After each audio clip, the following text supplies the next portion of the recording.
Hello, Jan. Are you there? Yeah. Hi, Jeff. Hey, how are you doing today? Good. How are you? I'm doing very well. We have nice weather here.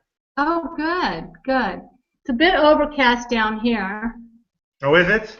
but then I guess you have to have a little bit of sun in the north now and then. Yeah, right. No, poor north of France. Those poor people.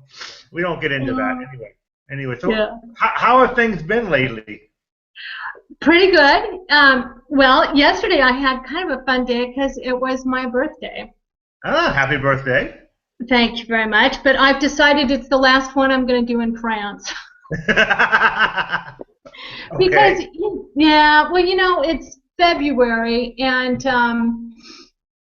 anyway, I've just had so many. Yesterday, I had a really nice morning planned, and the whole thing just went awry because I there's a little open market close by, and I have a specific, really nice Algerian guy that he's got all these different spices and dried fruits and fresh dates and olives and all this stuff. And I buy almonds from him because I eat natural almonds anyway. So I'm out of my stock of almonds, and I thought I'm going to the open market. And anyway, he'd gone fishing. I mean, it's Wait, vacation here. Well, I say fishing. He was not there. I mean, now people on the open markets go on vacation. I know oh, that sounds damn him. terrible. But it's true. I mean, because it's school vacation, as you know, you have your son home, and things just people do what they want. And so anyway, I mean, not everybody was at the open market, so I couldn't get my almonds. So I then went to the next thing on my list, and that was to buy I buy these great whole, I don't know, 5 or 6 kilo, well, more than 5 or 6, a whole crate of apples from the Alps, from the Oh, Vercors. from So I went Savoy. to my favorite Premier. It's a regular store, and they were closed. They just closed up shop. And after almost 40 years here, it still annoys me when you go to run errands and the stores are closed. And Doesn't that? yeah, Well, I understand. It's one thing that you gotta, yeah, Americans need to realize if you come here, they're gonna be closed on Sundays and closed during lunchtime too. yeah, And and they they're go on closed on vacation. Mondays. But then there's some stores that close on Wednesdays, and Right. other stores that open at 3, and other stores that only open at 10. And it's just, like I said, I still find it really annoying because I can't tell you how many times I've seen this sign, exceptionally closed this afternoon. I'm like, I one time the Bank of France was closed. That's funny, yeah. I go to the Bank of France maybe once a year, and exceptionally, the day I had to go, they were closed. The It's just, Bank of France. Don't get any money at the bank. well, the thing is that like in summer, it's in August. A lot of these small shop owners, close the store because they can't afford to pay somebody with all the social charges and all of that to stay open, so they just close. But I still, after all these years, I just find it annoying that, first of all, my birthday's in February and it's cold and overcast and gray. My husband forgot my birthday. It's a good thing there's Facebook. The It's Facebook the, reminded him of your birthday? it's the only way. I felt kind of good because all these people that I only talk to once a year when I have a birthday wished me a happy birthday. Thank But other God. than that, Mark everybody's on Zuckerberg. vacation, gone fishing. That's funny, and it will improve on the Sundays because they passed a law. They did Oh, it did by it pass? yeah, they did it before. I think 13, is it 12 or 12 Sundays a month they can now open. Before it was just like five or something between the Christmas and New Year's, for Christmas Yeah, between for yeah, Christmas yeah, shopping, I should say. Yeah, yeah, yeah. yeah, yeah, yeah.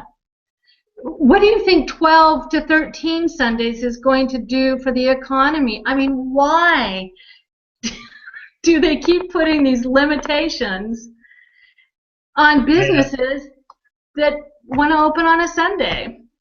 I think it's like somebody said, every country, and it's true, has their own hangups. Yeah. And I think one of the ones, the French, they like to, I've gotten used to it. I've gotten used to it. On Sundays, very little is open. The boulangerie is open. The museums are open, but stores are not. Yeah. Yeah. I just gotten used to it. Well, I actually have. Yeah, no, I have too on a Sunday. I'm used to it, and I complain that now they're only going to let stores open 13 Sundays instead of 5. I actually am glad that stores are not open on Sunday, because it's one day where we just do other things. We do other things we don't consume. Yeah, the boulangeries are open and they're usually crowded. It's always interesting. Yeah, you can. You can always buy fresh bread in this country. You can they have their priorities. You think about it, they have their priorities. They do. Fresh bread is a priority. Do you know there are machines that will deliver baguettes? Yeah, I know. There's I saw one on Facebook. I'll put the link on it. It was really interesting, and it was shared like over 200 times or something. It was somewhere in the north. We talk about the north of France and stuff. This woman is I think she's an American up there, and she did it. And I was where I live, we have machines that deliver fresh milk. Oh, okay. Now see, talk about priorities. Yes. In California, it would be Coke machines and candy bars. In France, it's milk and baguettes. It's milk and baguettes. And I saw another one. I was looking to see if there was anyone close to me. And there are now butchers that have automatic machines. Oh, my God, where you can go and buy fresh meat. You can buy fresh meat. They do it I think they change it every 24 hours. I know that there was one very close to where I live for milk. Oh, okay. And it closed down. Oh, okay. Yeah. I had talked to somebody. Those machines are pretty expensive. Yeah. And, the boulangeries really are open really early in the morning, and you can usually find one late at night, and they are open on those Sundays. Yeah. Yeah. But talking about fresh meat. Uh-oh. You're going to laugh how I make this intro. I have to tell you, I don't know if you saw in January. Oh gosh, was it the end of January? I'd have to Google it and find the dates, because next year I think you should go. I think every man in France should go. Where should I go? They have a salon, up at the Porte de Versailles, the big convention center in Paris. They have different trade shows all year round, and in January, February, early, in the year, they have the Salon de Lingerie. Ooh la la, I gotta go.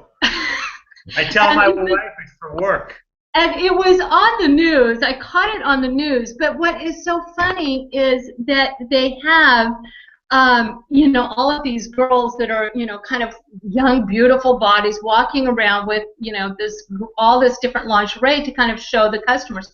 They get people from China. Well, now, since we've all gone global, there was people from all over the world. There was one company in Lyon that actually sold a lot to, the Prince of Saudi Arabia, and all these different, sultans and people with a lot of money.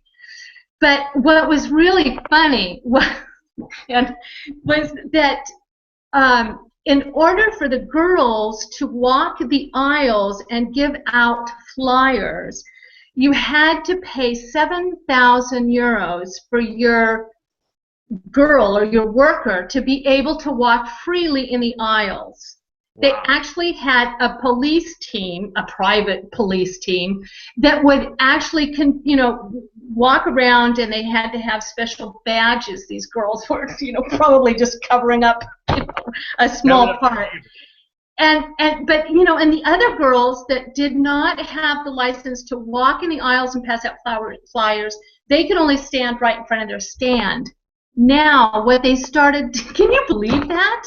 Now, when the girls that or the stands that didn't pay for their girls to be able to freely walk the aisles, what they did was they kept pretending they had to go to the bathroom. I mean, this is on the news. So now these girls, they're going with the owner of the stand, and they're walking, he has to accompany them to the bathroom. So if they get stopped by this now police that controls the aisles, that, he could say, we're just going to the bathroom. And in between time, they take the long way to the bathroom. They pass out floor. Well, you can get around anything, right? Yeah, so anyway, but I was laughing because that, this beautiful Salon de Lingerie in January, and next, this weekend, tomorrow starts the Salon d'Agriculture. Yeah, it starts until, it runs until, it goes from the 22nd of February to March 1st. Yeah, but I'm wondering if the cows that walk down the aisles have to pay extra. They might have to pay, right? Or they have bathroom breaks. I mean, are cows... Right, are cows free? I mean, because they just have all their body parts hanging out. I mean, they're not even covered up. And they get to freely walk the aisles. There's no police on the cows. Talking about covering up, there's also a show that actually already started in Paris. It's at a museum I had never heard of, and if I can say it right, the Marmottan Monet Museum, or Monet Museum. And it talks about, it's called La Toilette. La Toilette. Yeah, La Toilette. Naissance de l'intime. It's paintings about, I think it's all women, not in toilet in the sense of getting clean, not going to the toilet. And they're cleaning themselves. Yeah, I think I did see something about this because they talked about the painter Bonnard, who actually has his muse that lives down here that I know. She's quite old, but Bonnard, one of the Impressionists, one of the lesser-known Impressionists, painted a lot of these women. I did see something about that. We should check that out a bit more. That's an interesting. Yeah, I'll put a link. Everything we talk about, we'll put links on the page. I thought it was kind of interesting. Anyway, but my little funny story is the weekend I was in Chalon-sur-Saône, not to be confused with Châlons-en-Champagne. Right. Just so people get know. Those two mixed up. One, you drink champagne. They are in different locations. And the one I was at was in Burgundy, and I was taking photos, and I must have really looked like a tourist. Or something. Anyway, a police officer asked what I was doing, and I said, I'm just taking photos. And he said, okay, fine. And he heard my accent. We were talking in French. He said, where are you from? And I said, Los Angeles. He said, I love the LAPD. I thought that was so funny. I thought that was really just kind of. I like the LAPD. And then he laughed and he drove off. Very nice man. I mean, driving. Yeah. Isn't that funny? Well, they probably, we get so many of the American police shows that, the LAPD and, I mean, there are, and there are cars with, the black and the white with the red thing on. It looks kind of stereotypical anyway. Yeah. Right. Did you see that thing about Uber, the American company that started that application for finding? In Paris they're starting to cut down on the Uber Pop. I think they're cutting back on both. Uber is having problems in a lot of countries, and France is one of them. Paris is one of them. Right. Drivers don't really like it, which. We can go back and forth on that one. It's true, though. They're cutting down and they're arresting people. They're giving tickets. Yeah, they've started giving out tickets. The thing is that the taxi drivers use it too. They use Uber Pop now? They use Uber because it identifies where clients are and where they can be, picked up. So there's this double-edged sword. There's kind of this. I find that really kind of part of the French. It's just something that I've seen repeatedly after all these years. There's always kind of this oh, I can't even think of the word. It slipped my mind. But yeah, there's double entendre. That's what I want to say. Double standards. Yeah, there's a double standard. Yeah. Yeah, Yeah. no, I think it's true. I think it is. Because you know, yeah, well, I understand that the taxi drivers need to, make their living. I definitely understand that. But work is so hard in France. You've got these people that, they're on a 35-hour work week. They're not making more money. On a monthly budget, they can't even rent an apartment and pay for a car. And, they're trying to make a couple extra bucks. Here we start giving out tickets and you can actually go to jail. You can go to jail, yeah. I actually signed up for BlaBlaCar. You know BlaBlaCar? No. What? Car sharing. It's legal because you can't charge a lot. You can only charge a certain. It's a fixed fee. Basically, if you give somebody a ride and they pay for part of the gasoline or the tolls, right? That's legal, and you can do that. And there's a website that actually does that. I signed up. I put a couple of rides in, but I never got anybody. I haven't. I thought it was kind of interesting. Right. And it's called Blah Blah. Is that it? Blah Blah. Yeah. BLABLCAR. Oh, okay. Sharing. But yeah.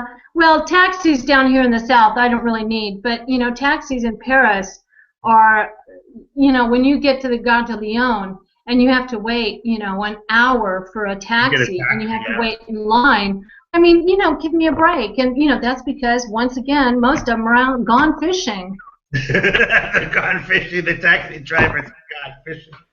I'm back to my... Taxed by the taxi drivers. I'm back to let's don't work. Let's go and have fun. I talked to somebody else about that, too. Yeah, going on vacation. Different set of values. Yeah. Stefan, my husband, has 7 weeks of vacation. 7 weeks paid vacation a year. And you know what? When he goes on vacation, he is paid. We get more money when he is not working than when he's working. Go figure. I swear. He's paid more when he's on vacation. Yeah.